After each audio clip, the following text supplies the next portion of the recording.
तो टीवी 9 भारतवर्ष में आपका एक बार फिर से स्वागत है। कोरोना को लेकर तमाम तरीके के जो भी कंफ्यूजन है वो दूर करने की हम आपसे कोशिश कर रहे हैं और आज एक बड़ा सवाल ये भी खड़ा हो रहा है कि रेमडेसिविर इंजेक्शन जिसको लेकर के चारों तरफ मारामारी मची हुई है, जिसकी बहुत ज्यादा कमी है, वो इंजेक्शन आपके शरीर के लिए खतरनाक हो सकता है।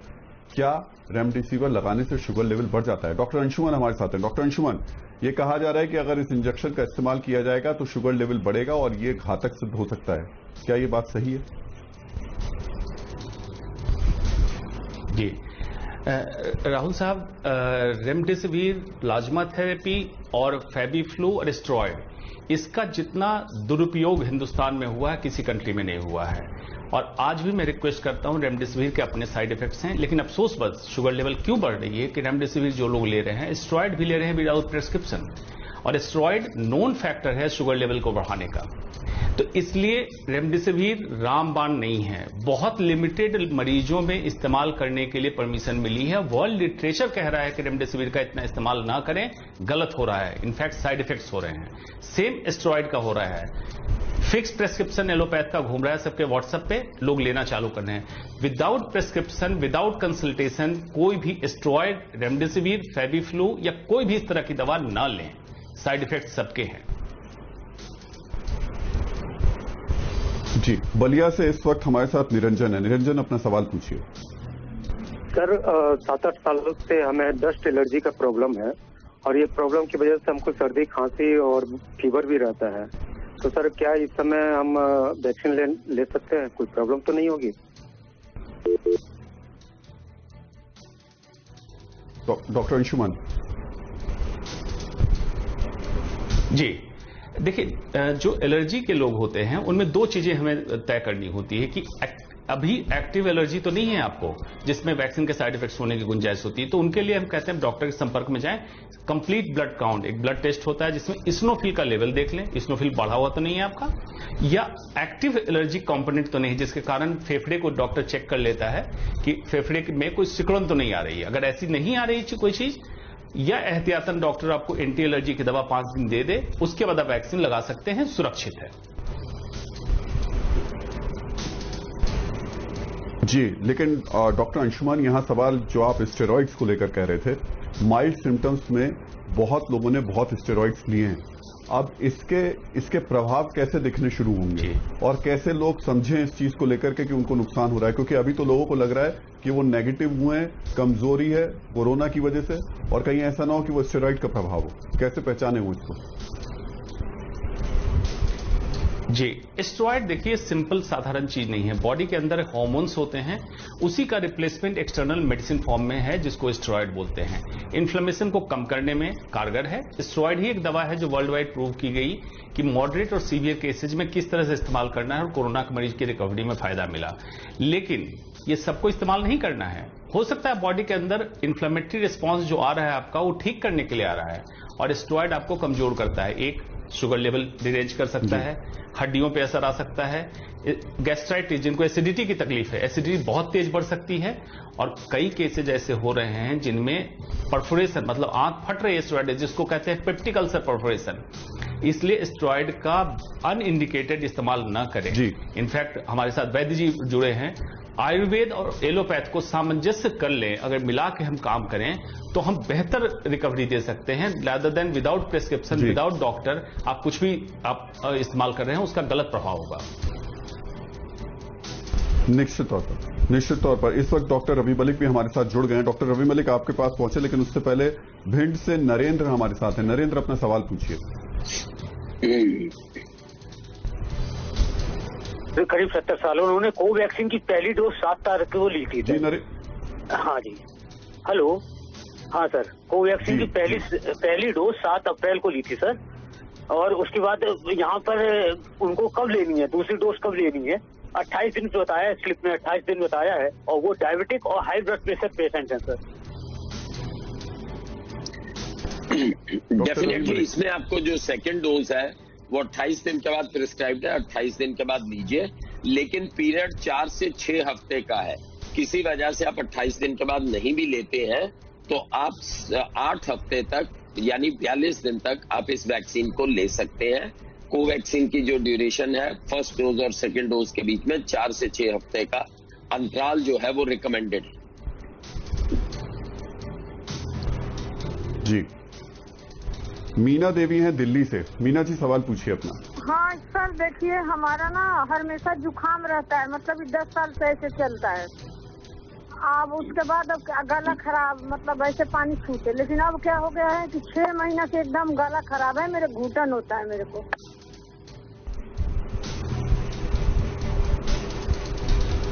डॉक्टर अंशुमन किस तरीके से समझें इसे?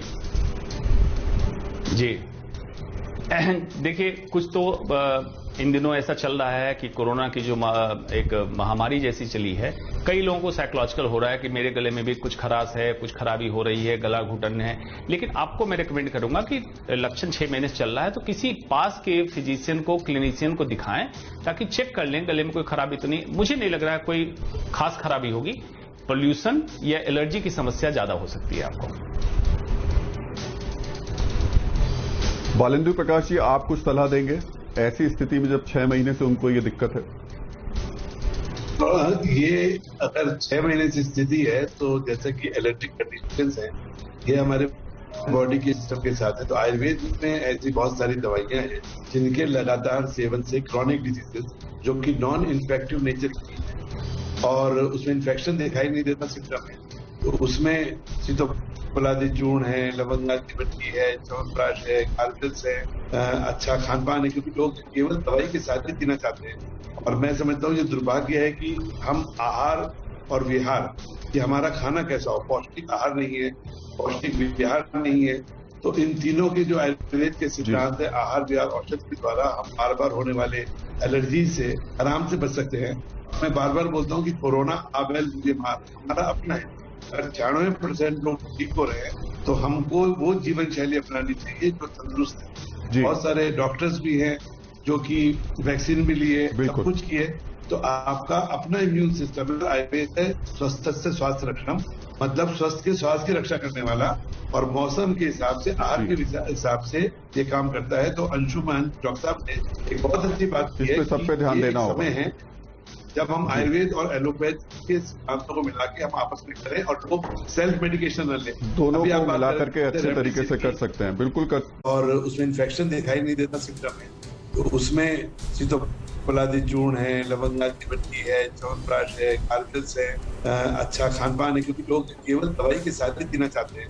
और मैं समझता हूँ ये दुर्भाग्य है कि हम आहार और विहार, कि हमारा खाना कैसा हो, पौष्टिक आहार नहीं है, पौष्टिक विहार नहीं है, तो इन तीनों के जो आयुर्वेद के सिद्धांत है, आहार विहार औषध के द्वारा हम बार बार होने वाले एलर्जी से आराम से बच सकते हैं। मैं बार बार बोलता हूँ कि कोरोना आबेल मुझे मार हमारा अपना है।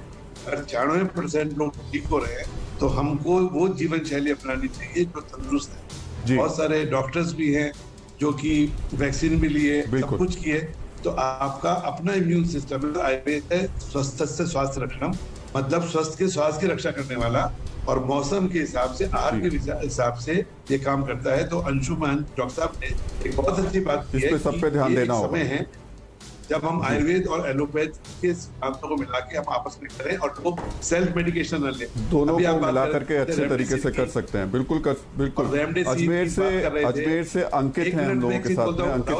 राहुल जी 1 मिनट। जी बताइए। एक बात और कहना चाहता हूँ कि इसी तरह आयुर्वेदिक दवाइयां भी लोग अपने आप न लें। जी, आप सुन रहे हैं मेरी बात? बिल्कुल बिल्कुल, जो भी लेना है वो डॉक्टर से या वैद हैं उनसे बात करके ही लें, बिल्कुल निश्चित तौर पर। अपनी गैस्ट्रिक केयर को खत्म करनी है। जी बिल्कुल। अजमेर से अंकित है हमारे साथ। अंकित सवाल पूछिएगा। जी सर, मुझे ये पूछना था, मेरे मदर के एक नाक बह रही है, बदन टूट रहा है, ठंड लग रही है और थोड़ी बहुत खांसी भी है, तो सर क्या ये कोरोना के लक्षण है? देखिए, मैं बताना चाहूंगा कि अगर आपकी मदर के बदन टूट रहा है, हल्का फीवर है, खांसी है, जुकाम है, तो ये कोरोना के लक्षण हो सकते हैं।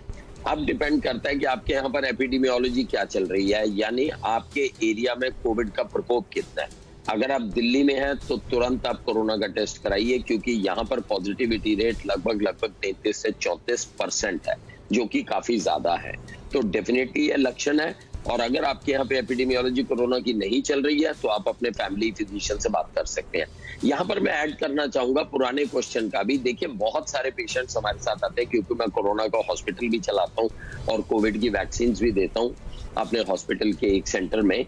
मैं ये बताना चाहूंगा कि बहुत सारे लोग इस तरह से आते हैं कि हमें 6 महीने से गले में खराश है, हमारे को 2 महीने से गले में खराश है, या 2 महीने से फीवर चल रहा है। ये कोरोना नहीं है। बहुत सारी बीमारियां जो हैं वो इस वक्त कोरोना के चलते, ऐसा नहीं है कि अब टाइफाइड नहीं हो रहा है, मलेरिया नहीं हो रहा, लेकिन उस तरफ ना तो डॉक्टरों का ध्यान जा रहा है ना पेशेंट्स का ध्यान जा रहा है।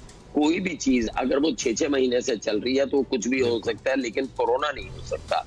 तो we need to be absolutely clear. Doctor Anshuman ने भी बहुत अच्छी बात बताई है कि इस वक्त बहुत लोगों को साइकोलॉजिकल सिम्टम्स भी हो रहे हैं। थर्मामीटर लगा के फोन करते रहते हैं कि डॉक्टर साहब 99 टच कर गया।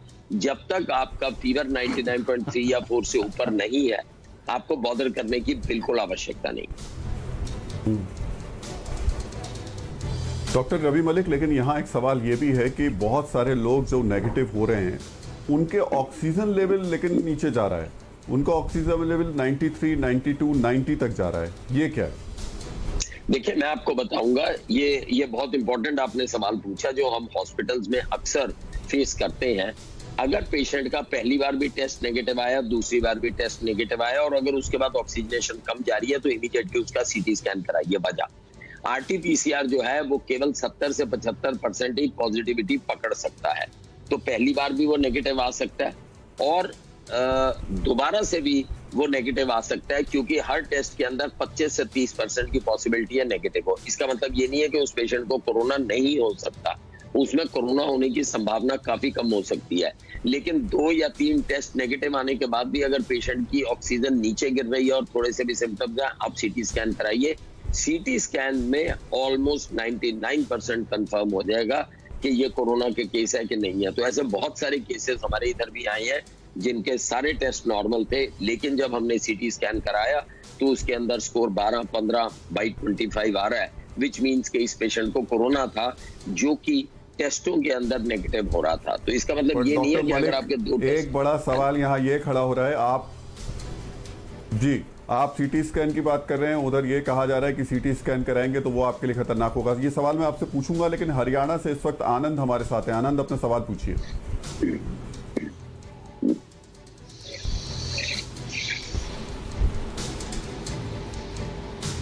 जी आनंद।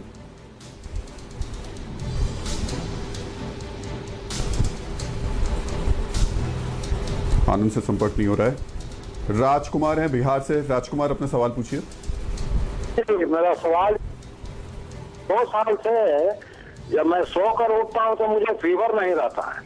उसके बाद 9-10 बजे के बाद से मुझे 99, 99.5 बुखार आता है। सारा जांच हमने करवा चुके हैं, बहुत डॉक्टरों को दिखाया, लेकिन आज तक मेरा ये लो फीवर और फीवर बढ़ने वाला मामला सही नहीं हुआ। डॉक्टर अंशुमान जी, देखिए 99, 99.5 ये बुखार नहीं है। खास करके आप ऐसी समय बात कह रहे हैं, सो के जब जगते हैं तो आपको ऐसा महसूस होता है। इस लक्षण को हम कहते हैं मेलेज, मतलब हरारत महसूस करना, थकावट महसूस करना, या नींद में अच्छी नींद नहीं आने के कारण जब इंसान सुबह जगता है तो महसूस होता है जैसे मुझे बुखार हो, क्योंकि उस समय आपने कपड़े पहन रखे हों, सो के जगह हों और उसमें टेम्परेचर लेते हैं। उसका एक बार 99.5 टेम्परेचर का कोई सिग्निफिकेंस नहीं है। आपको अगर 100 से ऊपर बुखार जाए, बार बार आए, या और इसके साथ कोई लक्षण आए तो उसकी जांच कराएं। हो सकता है कोरोना ही हर बीमारी नहीं है, डॉक्टर रवि मलिक ने बिल्कुल सही कहा। हो सकता है आपको ट्यूबरकुलोसिस, टाइफाइड, इस तरह की क्रोनिक बीमारी चल रही हो और आप इग्नोर हो रही हो कोरोना के काल में, इसलिए उसकी जांच करा लें आप। डॉक्टर रवि मलिक, जो मैंने आपसे सवाल आप बता रहे थे कि आखिर सीटी स्कैन ही एकमात्र लास्ट विकल्प बचता है, पर सीटी स्कैन को लेकर कहा जा रहा है कि आप उसके एक्सपोजर में जाएंगे तो आपको कैंसर भी हो सकता है। अब आदमी करे क्या? आरटीपीसीआर पे भरोसा नहीं कर सकते और सीटी स्कैन जा नहीं सकते। देखिए, मैं आपको ये बताना चाहूंगा, सीटी स्कैन करवाने की कुछ स्पेसिफिक इंडिकेशंस हैं। इसका मतलब ये नहीं है कि हम सीटी स्कैन नहीं कराएंगे। अगर पेशेंट की ऑक्सीजन रिक्वायरमेंट बढ़े जा रही है, हम 2 बार भी सीटी स्कैन कई बार हमें करवाना पड़ता है, वो एक क्लिनिकल डिसीजन है। सीटी स्कैन अननेसेसरी नहीं होना चाहिए। आपको फीवर हल्का सा आ रहा है, आपकी ऑक्सीजनेशन ठीक चल रही है, आपका आरटीपीसीआर पॉजिटिव आ गया और आप सीटी स्कैन कराते हुए घूम रहे हैं, वो गलत है। लेकिन जहां सीटी स्कैन की आवश्यकता है वहां पे आपको करवाना पड़ेगा। सपोजिंगली आपके 2 टेस्ट नेगेटिव आ गए हैं, लेकिन आपका SpO2 लेवल 90 से भी नीचे जा रहा है, तो आप नेचुरली सीटी स्कैन कराएंगे। मरीज को इस भरोसे नहीं छोड़ेंगे कि नहीं जी इसे कुछ नहीं है, कल को मरीज डिटियोरेट कर जाएगा। तो ये एक सक्षम डॉक्टर जिसको कोविड का ज्ञान हो, उसकी ओपिनियन लेके आप सीटी स्कैन कराएंगे। इसके अंदर बैलेंस करना बड़ा जरूरी है। CT scan can be a life saving procedure. CT scan हमारे को डिजीज के प्रोग्रेशन के लिए बताता है, लेकिन ये सब कहने के साथ मैं ये भी कहना चाहूंगा कि सीटी स्कैन करवाने की आवश्यकता बहुत कम प्रोपोर्शन ऑफ पेशेंट्स में पड़ती है। हर में सीटी स्कैन बिल्कुल नहीं कराना पड़ता, लेकिन जहां इंडिकेटेड है वहां पर फिर हम ये नहीं देखते कि सीटी स्कैन के तो जी नुकसान है या एक्सपोजर है, नहीं तो बीमारी नुकसान कर जाएगी। तो हमें वे करके चलना वहां कराना ही पड़ेगा। यस, बिल्कुल बिल्कुल बिल्कुल। डॉक्टर अभी मलिक। सहारनपुर से अर्जुन हमारे साथ हैं। अर्जुन, अपना सवाल पूछिए। हाँ सर, नमस्कार सर। मेरा सवाल है सर, मैं कोर्स मेंबर हूँ सर। तो सर फर्स्ट डोज में ले चुका हूँ और फर्स्ट डोज लिया था मैं 20 फरवरी को। हेलो सर, बोलते जाइए। सर मैं 20 फरवरी को फर्स्ट डोज ले चुका हूँ और इस दौरान मेरा एक्सीडेंट हो गया था सर। तो सेकंड डोज में अभी तक नहीं ले पाया हूँ, जिसका गैप लगभग 70 डेज लगभग हो चुका है। तो क्या मुझे दोनों डोज वो लेनी पड़ेगी सर, कि एक डोज लेने से ही हो जाएगा?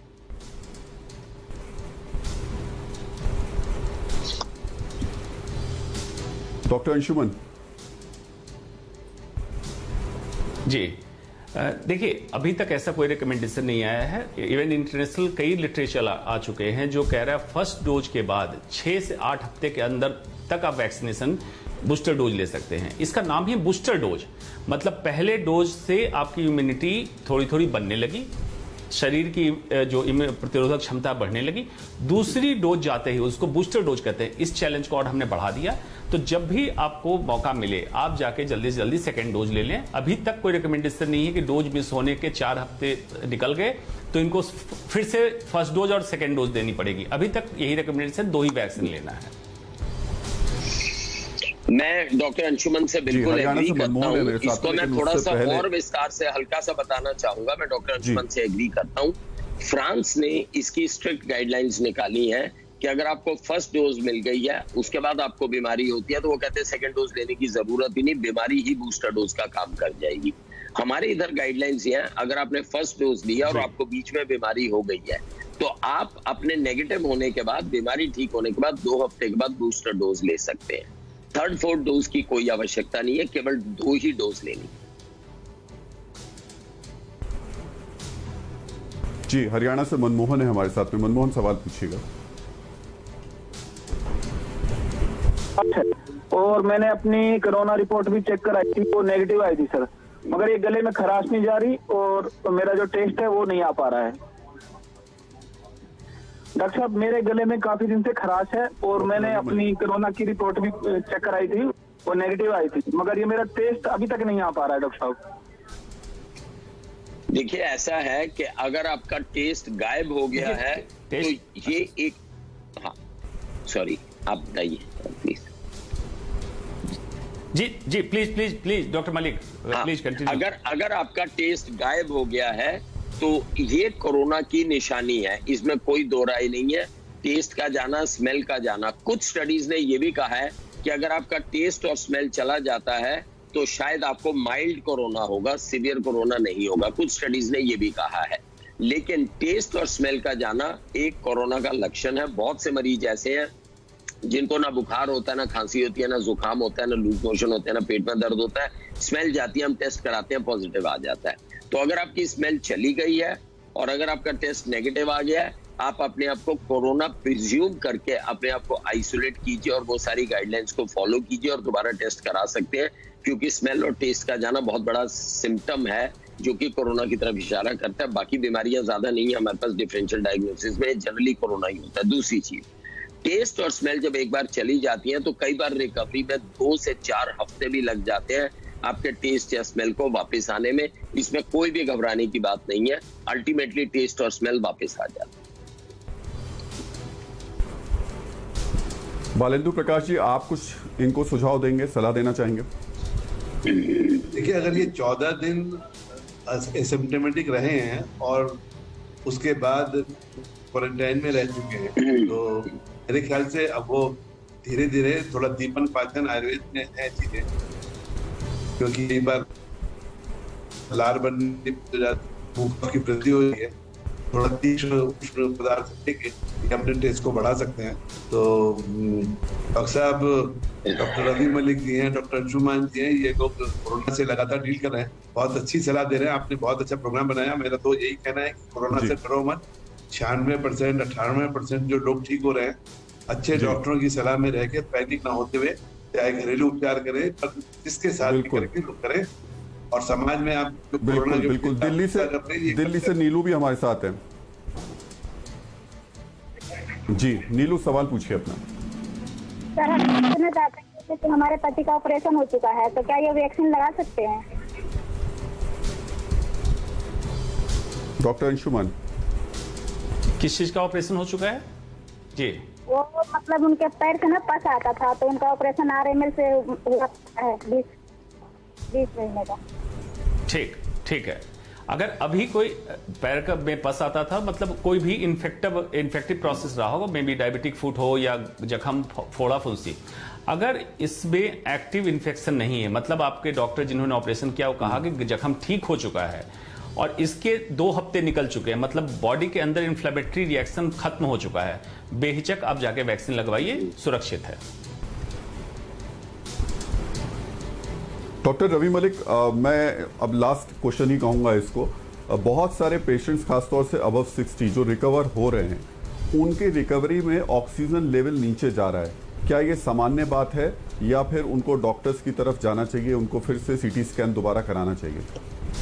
देखिए, सीधी सी बात है, अगर आपका SpO2 यानी कि ऑक्सीजन जो है वो कम जा रहा है, तो डेफिनेटली आपको डॉक्टरी सलाह लेनी चाहिए। डॉक्टर आपको बताएगा कि आगे क्या करना है। यहाँ पर मैं बताना चाहूंगा, कोविड से रिकवर होने के बाद भी आने वाले 6 हफ्ते बड़े क्रूशियल होते हैं, जिसमें तरह तरह की कॉम्प्लिकेशंस हो सकती हैं, क्लॉटिंग इंड्यूस्ड कॉम्प्लिकेशंस हो सकती हैं, हार्ट की कॉम्प्लिकेशंस हो सकती हैं, एरिथमियाज हो सकते हैं, बहुत सारी चीजें हो सकती हैं।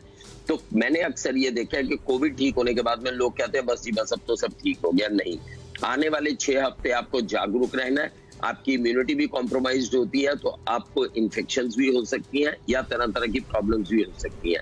अगर कोविड से रिकवर होने के बाद या कोविड की रिकवरी के टाइम पे आपकी ऑक्सीजन कम है, तो इसको लाइटली मत लीजिए, आप डॉक्टर की सलाह लीजिए। हर हिसाब से ऑक्सीजन की मात्रा 94 से ऊपर होनी चाहिए। तो कभी कभी ऐसा भी देखा गया कि कोरोना ठीक होने के बाद में ऑक्सीजन एक महीने तक खासकर बुजुर्ग लोगों में कम रहती है, जिसमें कि हम ऑक्सीजन घर पे दे देते हैं और वो धीरे धीरे देते रहते हैं और उसके बाद उनकी लंग्स की रिकवरी हो जाती है। तो आप एक डॉक्टर के संरक्षण में आ जाइए अगर आपका ऑक्सीजन कम है। बहुत बहुत शुक्रिया डॉक्टर रवि मलिक, डॉक्टर अंशुमान बहुत बहुत शुक्रिया, और वैद्य बालेंदु प्रकाश जी बहुत बहुत शुक्रिया ये पूरी जानकारी देने के लिए। तो हम बार बार आपसे कह रहे हैं कि सतर्क रहिए, जागरूक रहिए, लेकिन इस सब के बीच में एक दूसरे की मदद जरूर करते रहिए। वक्त एक छोटे से ब्रेक का, लेकिन TV9 भारतवर्ष पर खबरों का सिलसिला लगातार जारी है।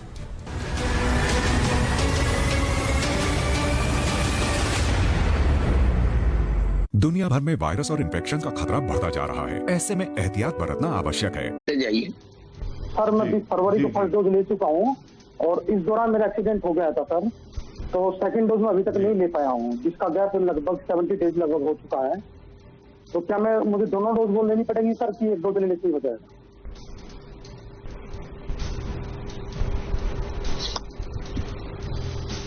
डॉक्टर अंशुमान जी, देखिए अभी तक ऐसा कोई रिकमेंडेशन नहीं आया है। इवन इंटरनेशनल कई लिटरेचर आ चुके हैं जो कह रहा है फर्स्ट डोज के बाद 6 से 8 हफ्ते के अंदर तक आप वैक्सीनेशन बूस्टर डोज ले सकते हैं। इसका नाम है बूस्टर डोज, मतलब पहले डोज से आपकी इम्यूनिटी थोड़ी थोड़ी बनने लगी, शरीर की जो प्रतिरोधक क्षमता बढ़ने लगी, दूसरी डोज जाते ही उसको बूस्टर डोज कहते हैं। इस चैलेंज को और हमने बढ़ा दिया, तो जब भी आपको मौका मिले आप जाके जल्दी से जल्दी सेकेंड डोज ले लें। अभी तक कोई रिकमेंडेशन नहीं है कि डोज मिस होने के 4 हफ्ते निकल गए तो इनको फिर से फर्स्ट डोज और सेकेंड डोज देनी पड़ेगी। अभी तक यही रिकमेंडेशन, 2 ही वैक्सीन लेना है। मैं डॉक्टर अंशुमन से बिल्कुल एग्री करता हूँ। इसको मैं थोड़ा सा और विस्तार से हल्का सा बताना चाहूंगा। मैं डॉक्टर अंशुमन से एग्री करता हूँ।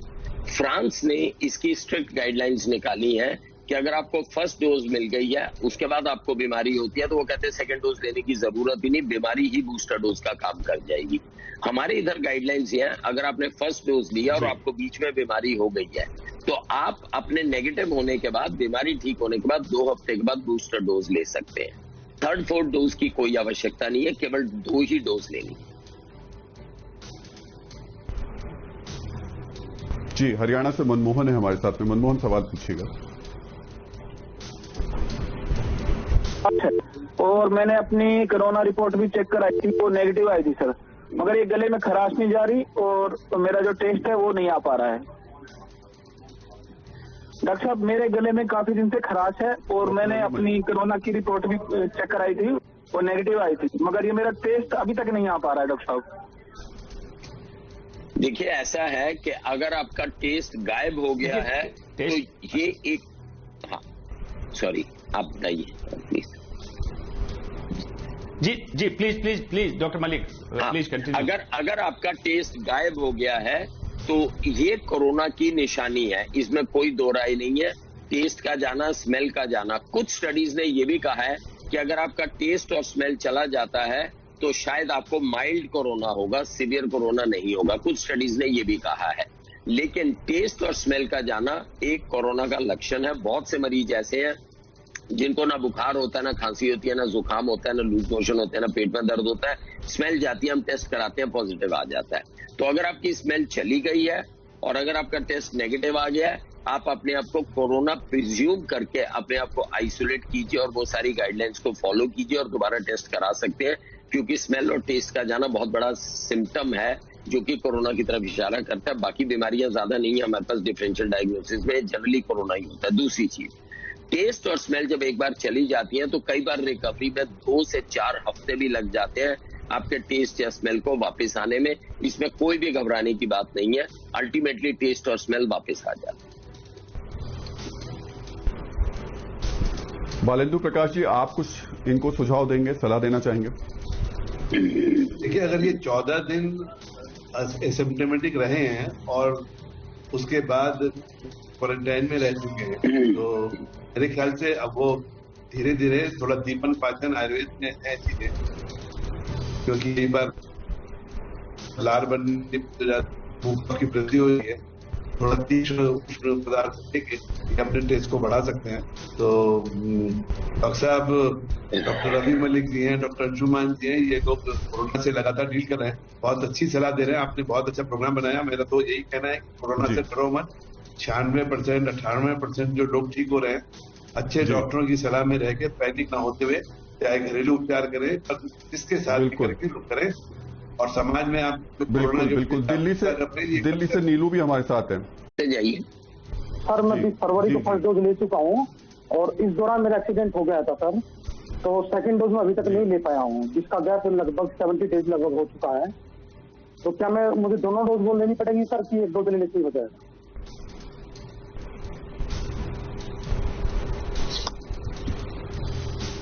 डॉक्टर अंशुमन जी, देखिए, अभी तक ऐसा कोई रिकमेंडेशन नहीं आया है। इवन इंटरनेशनल कई लिटरेचर आ चुके हैं जो कह रहा है फर्स्ट डोज के बाद 6 से 8 हफ्ते के अंदर तक आप वैक्सीनेशन बूस्टर डोज ले सकते हैं। इसका नाम ही बूस्टर डोज, मतलब पहले डोज से आपकी इम्यूनिटी थोड़ी थोड़ी बनने लगी, शरीर की जो प्रतिरोधक क्षमता बढ़ने लगी, दूसरी डोज जाते ही उसको बूस्टर डोज कहते हैं। इस चैलेंज को और हमने बढ़ा दिया, तो जब भी आपको मौका मिले आप जाके जल्दी से जल्दी सेकेंड डोज ले लें। अभी तक कोई रिकमेंडेशन नहीं है कि डोज मिस होने के 4 हफ्ते निकल गए तो इनको फिर से फर्स्ट डोज और सेकेंड डोज देनी पड़ेगी। अभी तक यही रिकमेंडेशन, 2 ही वैक्सीन लेना है। मैं डॉक्टर अंशुमन से बिल्कुल एग्री करता हूँ। इसको मैं थोड़ा सा और विस्तार से हल्का सा बताना चाहूंगा। मैं डॉक्टर अंशुमन से एग्री करता हूँ। फ्रांस ने इसकी स्ट्रिक्ट गाइडलाइंस निकाली है कि अगर आपको फर्स्ट डोज मिल गई है, उसके बाद आपको बीमारी होती है, तो वो कहते हैं सेकंड डोज लेने की जरूरत ही नहीं, बीमारी ही बूस्टर डोज का काम कर जाएगी।